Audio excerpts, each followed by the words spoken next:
In the heart of a dense forest, far from the noise and chaos of the world, there stood a serene Buddhist monastery. This monastery was a haven of peace, where monks devoted their lives to meditation, mindfulness, and the pursuit of inner tranquility. Among these monks was a young novice named Ananda, whose mind was anything but tranquil. Ananda was a diligent student, keen to learn the teachings of the Buddha, but he was also plagued by a deep-seated anxiety.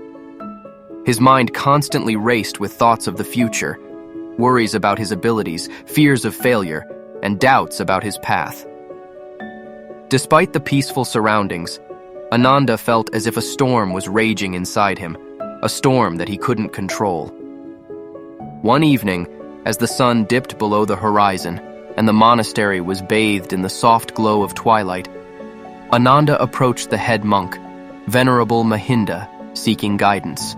"Master," Ananda began hesitantly, "I have been struggling with anxiety.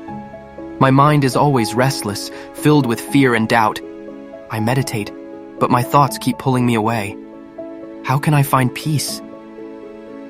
Venerable Mahinda looked at Ananda with kind, knowing eyes. He had seen many young monks like Ananda, eager but overwhelmed by the mind's relentless chatter. "Ananda," the venerable monk said gently, "anxiety is like a storm. The more you try to fight it, the stronger it becomes. But if you learn to observe it without getting swept away, it will lose its power over you." "But how can I do that, Master?" Ananda asked, his voice tinged with desperation. "Come with me," Venerable Mahinda replied, motioning for Ananda to follow. The two monks walked in silence through the monastery grounds until they reached a small hill overlooking a vast, shimmering lake. The water was calm, reflecting the moonlight like a mirror. Venerable Mahinda sat down on the grass, and Ananda followed suit. "Look at the lake," the elder monk instructed. "What do you see?" Ananda gazed at the still water. "It is peaceful and clear," he said. "Now, imagine if a storm were to arrive," Venerable Mahinda continued. "The wind would stir the water, creating waves and ripples. The surface would become agitated, but the depths of the lake would remain untouched, still and calm. This is like your mind, Ananda. The surface thoughts, the anxiety, are like the waves. But deep within, there is a place of peace that remains unaffected." Ananda listened intently, trying to grasp the wisdom in his master's words. "Anxiety," Venerable Mahinda explained, "arises when we attach ourselves to our thoughts, when we believe that every passing worry is a reflection of reality. But the truth is, thoughts are like clouds in the sky. They come and go, but they do not define the sky itself." "But Master," Ananda interjected, "my thoughts feel so real. How can I not be affected by them?" "Let me tell you a story," Venerable Mahinda said, his voice carrying the weight of years of wisdom. The story of the king and the glass of water. Once upon a time, in a kingdom not far from here, there lived a wise king. This king was known for his wisdom and fairness, but he was also prone to bouts of intense anxiety. He would often worry about the safety of his kingdom, the loyalty of his subjects, and the future of his reign. One day, the king called upon his most trusted advisor, a sage who was known for his deep understanding of the mind. "Sage," the king said, "I am tormented by anxiety. My mind is constantly filled with fears and doubts. I cannot find peace, no matter how hard I try. Can you help me?" The sage thought for a moment, and then asked the king to bring him a glass of water. Puzzled, the king complied. When the king returned with the glass of water, the sage took it and held it up before the king. "Your Majesty," the sage began, "how heavy is this glass of water?" The king looked at the glass and replied, "It is light, sage. It weighs nothing at all." The sage smiled. "Now, imagine holding this glass of water for an hour. How would it feel then?" "It would begin to feel heavy," the king admitted. "And if you held it for an entire day?" the sage asked. My arm would ache, and I would feel great discomfort, the king answered. Exactly, the sage said. The glass of water represents your worries, your anxieties. If you hold on to them for a short while, they may seem manageable, but the longer you cling to them, the heavier they become, until they cause you great pain. The key, Your Majesty, is to learn to set the glass down. The king was struck by the simplicity of the sage's wisdom. He realized that his anxiety was not caused by external circumstances, but by his own attachment to his thoughts. How do I set the glass down? The king asked. Through mindfulness and meditation, the sage replied. By observing your thoughts without attachment, by letting them come and go like the clouds in the sky.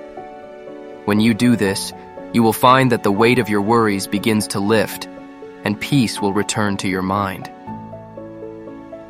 As Venerable Mahinda finished the story, Ananda felt a glimmer of understanding. The storm within him was like the glass of water. He had been holding on to it for so long that it had begun to weigh him down. But now, he saw a way to let it go. Master, Ananda said, how can I practice this in my daily life? Venerable Mahinda smiled, pleased with Ananda's eagerness to learn. There are several practices that can help you deal with anxiety, Ananda. Let me guide you through them. Number 1, mindful breathing. First, Venerable Mahinda began, focus on your breath. Your breath is the anchor that connects you to the present moment. When you feel anxious, take a deep breath in and slowly breathe out. As you do this, bring your awareness to the sensation of the breath entering and leaving your body. This simple practice will help you ground yourself and bring your mind back to the present. Ananda closed his eyes and began to follow his master's instructions. He noticed how, with each breath, his mind began to calm, the storm within him quieting. Number 2, observing thoughts without judgment. Next, Venerable Mahinda continued, observe your thoughts as they arise. Do not judge them. Do not engage with them. Simply notice them, like a passerby watching leaves float down a stream. Acknowledge their presence, but do not let them pull you in. Ananda imagined his thoughts as leaves on a stream, drifting by without needing his attention. He realized that he had been giving his thoughts too much power, letting them dictate his emotions. But now, he could watch them without getting caught up in their current.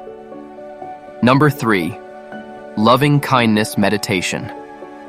Another practice, Venerable Mahinda said, is loving kindness meditation. When anxiety arises, it often comes from a place of fear of the unknown, fear of failure. To counter this, cultivate compassion, both for yourself and others. Sit quietly, close your eyes, and repeat the following phrases. May I be happy, may I be healthy, may I be safe, may I live with ease. Then extend these wishes to others, even those you find difficult to love. This practice will help soften the grip of anxiety. Ananda tried this meditation, and as he repeated the phrases, he felt a warmth spread through his heart. He realized that much of his anxiety came from being too hard on himself, from fearing that he wasn't good enough. But by practicing loving kindness, he could begin to heal those wounds. Number 4, letting go of control. Finally, Venerable Mahinda concluded, learn to let go of the need to control everything. Anxiety often arises from our desire to predict and control the future. But the truth is, the future is uncertain, and trying to control it is like trying to catch the wind. Instead, focus on what you can do in this moment, and trust that the rest will unfold as it should. Ananda nodded, understanding the wisdom in his master's words. He had been trying to control every aspect of his life, worrying about things that hadn't even happened yet. But now, he saw the futility in this.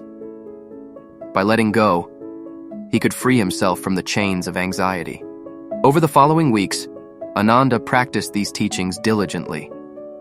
He focused on his breath, observed his thoughts without judgment, cultivated loving kindness, and let go of his need for control. Slowly but surely, he began to feel a shift within himself. The storm that had once raged in his mind began to subside, replaced by a sense of calm and clarity. One day, as he sat in meditation by the same lake where Venerable Mahinda had taken him, Ananda realized something profound. The lake, which had once seemed like a distant metaphor, was now a reflection of his own mind. The surface might still ripple with the occasional wave, but the depths were serene, untouched by the chaos above. Ananda smiled, feeling a deep sense of peace. He knew that anxiety would still visit him from time to time. It was, after all, a part of the human experience. But now he had the tools to navigate it, to weather the storm. Moral of the story. The story teaches that anxiety is a natural part of life, but it doesn't have to control us.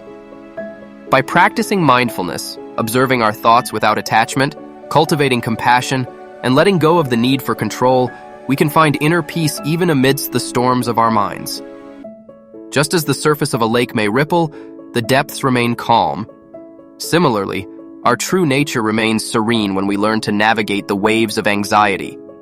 True peace comes from within, not from external circumstances.